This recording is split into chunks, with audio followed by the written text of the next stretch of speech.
Kapangyarihan sa pag-ibig. Mula sa aklat ng Verdakabala.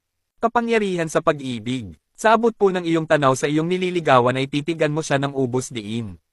At sa kausali ng 3 beses sa iyong isipan ang oras yung ito. At siguradong hindi mapapalagay ang iyong minamahal. Habang hindi kayo nagkikita o nagkakausap na dalawa.